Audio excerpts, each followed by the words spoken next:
Hello! I wanted to share in this video a little bit about the equipment that I play regarding my trombones, euphonium, and alto trombone, and tell you that I think people's equipment choices come from a combination of the sound that they're trying to produce, their goals with the equipment, the previous equipment that a person has played leads you to certain choices when you're choosing your next horn, and the ease of the instruments that you're trying.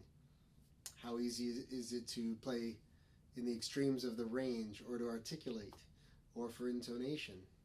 And so, with all of those things in mind, my history is that I grew up when there were less choices of trombones than there are now, and I was pretty much a Bach player growing up and loved that sound and would listen to a lot of orchestras and recordings and continue down that path trying to imitate an orchestral Bach sound. But things have changed for the reasons already mentioned, and now I play some other things. I was on the Yamaha Xeno 882 OR, which stands for reversed tuning slides, and this, I believe, is the instrument that Larry Zalkind helped Yamaha come up with as a model for one of their Xenos. And the O stands for open wrap, and the R stands for reversed tuning slides, which means one raw brass part here, one raw brass part here, so that the airflow only doesn't drop off and go back up ledges. It creates a smoother transition by having the R in the name of that horn. And this horn was also lovely because it has a vented valve. There's a little pinhole. If I were to unscrew this, you'd see a little pinhole that creates a smoothness when you're using your valve for, say, legato note change.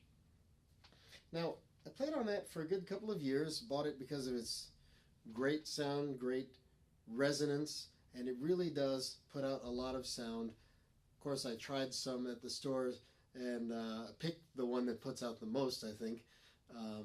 And then, after a few years of playing this, it started to sound a little too hot to me, too loud, basically, just a little bit venal. Could have had to do with my mouthpiece, but that's the way I was feeling, and I wanted to round out the edges. So I got myself a great price on the other Xeno, which is, I think, just called the 882 O, without the R in the name. And this, I believe, is the one Pete Sullivan of the Pittsburgh Symphony designed along with Yamaha to make a Xeno that he would prefer. And what people say is that the Larry Zalkind model here is a bit of a Bach imitation, and the Pete Sullivan model here is a bit more of a Kahn imitation if you follow those two old schools of thought from before there were so many choices. Well, that didn't totally work for me. I was looking for something to round out the edges on my very sort of hot-sounding, too loud, that is, Xeno, or at least for the way I was playing from the Zalkind, the 882 OR. I wanted to round that out, and so what I ended up doing was taking the slide from the Zalkind model and putting it on the bell of the Sullivan model. I was also, as a Bach player growing up, I was used to the wide set slide of a Bach and not the narrow set slide of a Kahn. So basically, I have this bell that stays in a case most of the time, and this narrow set slide that came with this bell, and this horn stays in a case most of the time, does not get used much. But this over here is my main horn, and it is basically Pete Sullivan's Xeno bell on the wide set, of course I mean his designed Xeno bell, not his, but on the wide set slide of the Zalkin model Xeno, which I would be used to playing growing up as a Bach player. So it gave this horn a bit of a heftier, wider sound, but it took the edge off of what I was getting from this bell. And that's, so this has become my main horn. Doesn't mean it'll be my last, and then I'll have to make a new video. That's become my main horn for tenor trombone. My alto trombone is a very special instrument. When I was in Boston in in the mid-90s, the Boston Symphony went on tour to Japan and brought back a few of these instruments from Japan for the music store across the street from New England Conservatory that was called Rayburn Music. I don't think it's there anymore. And this is a Yamaha alto trombone that is a little harder to get in the States, I think. It is their custom Japan model. And the difference between this and I think the 871 that you usually find in America when you buy a Yamaha alto trombone, the difference here is that it's got the rose brass bell, it's got a dual bore slide. I don't think the other model has a dual bore slide.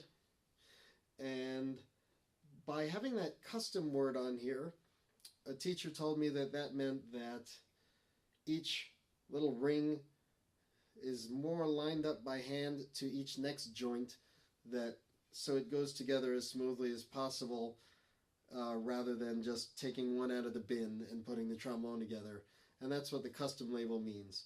So I like this alto very much, and I got it before the music store even put a price tag on it. Thank you, Scott Bacon.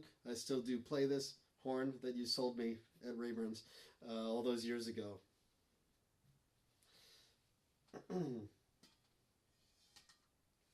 The euphonium I use, being mainly a trombone player, is not a spare no expense instrument, but it's a very good instrument that is sold at a very good price, and it's the Mack Brass euphonium.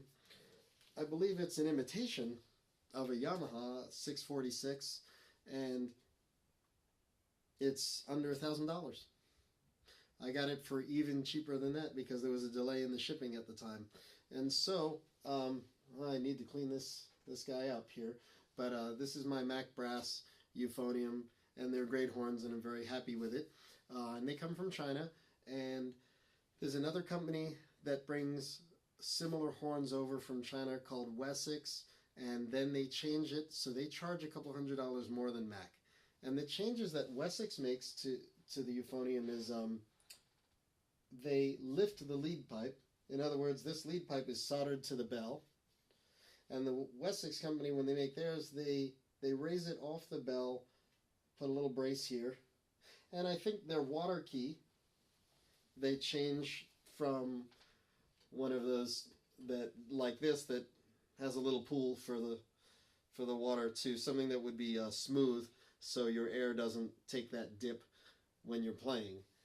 And I have tried a Wessex. I can't say that I've tried 10 of those and 10 of these, but the one that I've tried I liked very much. So maybe taking the lead pipe off of the bell did give it a little more resonance, a little more bigness to the sound.